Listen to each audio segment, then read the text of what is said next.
and welcome na naman dito sa aking YouTube channel. Again, this is Yana, and today's vlog, meron lang akong i-chika sa inyo na isang pautangan online na isa rin naman ito sa mga sinusubukan ko or inuutangan ko kapag kailangan ko ng extra cash para sa pang-emergency na pangangailangan. Pero disclaimer lang ha, based lang ito sa sarili kong experience na sa inyo pa rin kung gusto nyong explore yung loan app na ito, kung gusto nyong utangan din. Pero sana mapanood nyo yung video na to para at least diba magkaroon din kayo ng idea. So by the way pala, ang pagtsisikahan natin ay itong si Cash Express. So by the way mga beshies, ang Cash Express po ay nag-o-offer ng loan amount na hanggang 20,000 pesos. So sa ngayon kasi hindi ganun kataas yung ino-offer nila na loan amount. At kapag first time natin na manghiram, pwede tayong makautang hanggang 10,000 pesos lang. Pero kapag loaner kayo mga beshies, pwede kayong makautang hanggang 20,000 pesos nga. Ang isa sa mga nagustuhan ko dito kay Cash Express, napakabilis yung pag-process nila ng loan application at napakataas din yung approval rate talaga. Kasi based sa mga experience ko, kasi nga sinubukan ko din yung ibang mga loan app, ay marami yung mga legit na loan app na na-decline yung loan application ko. Though itong si Cash Express, in terms of interest and processing fees, medyo mas mataas siya kung i-compare natin doon sa ibang mga legit nga na nagpapautang online or yung mga loan app. Kaya lang kasi, based nga sa experience ko, itong Cash Express ay maaasahan siya kapag kailangan mo talaga ng extra cash, especially kung ngayong oras na ito, kailangan mo na ng extra na pera, ay pwede niyong masubukan itong Cash Express. So by the way pala, ilalagay ko na lang din yung link sa comment section at sa description below. Pwede nyo i-click yung link na yan para may explore nga itong sinasabi ko na Cash Express. Okay? And yun nga po, in terms of interest and processing fees, medyo mas mataas siya. Ang nagustuhan ko nga lang ay napakabilis nga yung pag-process nila. 5 to 10 minutes or 5 to 15 minutes, malalaman mo kung approve or decline ang inyong loan application. At once na-approve nga din kasi,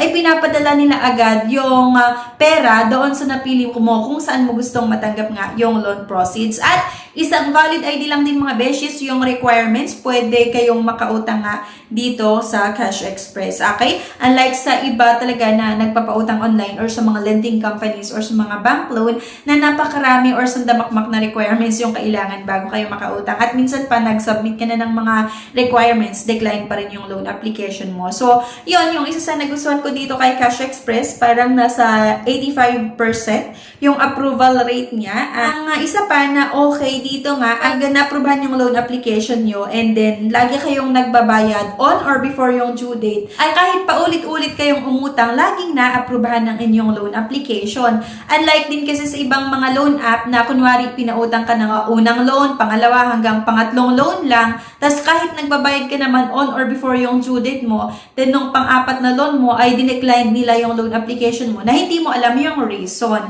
So dito kay Cash Express kasi, kung talagang nagbabayad ka lagi on or before yung due date, ay hindi sila basta-basta nagde-decline ng loan application mo. Lalong-lalo nga kung maganda yung credit standing mo sa kanila. So, yan lang. Pero sabi ko nga sa inyo, disclaimer, based lang ito sa sarili kong experience. Nasa sa inyo pa rin kung gusto nyong subukan or hindi. So, try or apply at your own risk. And nabanggit ko nga rin kanina na in terms of interest and processing fees, medyo mas mataas nga itong si Cash Express.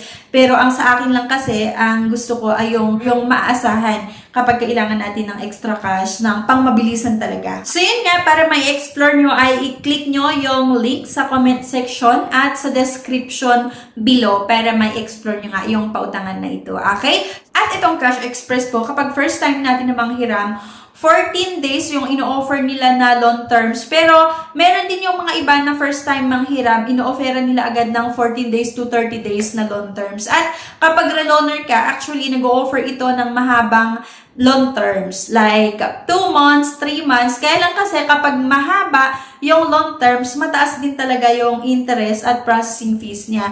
Kaya mas ina-advise ko na kapag uutang kayo dito sa Cash Express, ay bayaran din natin agad. Huwag nating pahabain or huwag nating piliin yung mahabang loan terms or mahabang payment terms para hindi rin ganun kalaki yung interest and processing fees na maidagdag sa babayaran natin. Okay? Piliin natin yung short term lang. And make sure natin kasi na kapag uutang kayo sa iba't ibang mga loan app, ay meron tayong inaasahan na pambayad within 7 days, within 14 days, or within 30 days. Para di ba maiwasan yung tipong mag-post due yung account mo, tapos syempre, asahan mo na maraming tatawag sa'yo kapag nag-post due ang ating loan application. Kapag uutang kayo, hindi hindi lang naman kay Cash Express, kahit saang legit na nagpapautang online, ay dapat meron talaga tayong inaasahan din na pambayad. So, ayan lang mga beshies. Anyway, thank you for watching. Please don't forget to click the subscribe button. Sana i-like nyo din yung ating video at huwag nyo kalimutan na i-share. Thank you at see you on my next video. Bye-bye! Subscribe na para makasali sa pa-GCash at cellphone giveaways na mai-announce every 25th of the month. Mechanics. 1. Find the 3 words in this video. 2. I-comment ang 3 words in order. 3. Like this video, subscribe, comment, and share. If declined sa bank and other loan apps, pwede niyong subukan yung ibang options. See the links sa description at sa comment section below. Click the link and apply. Disclaimer: try or apply at your own risk.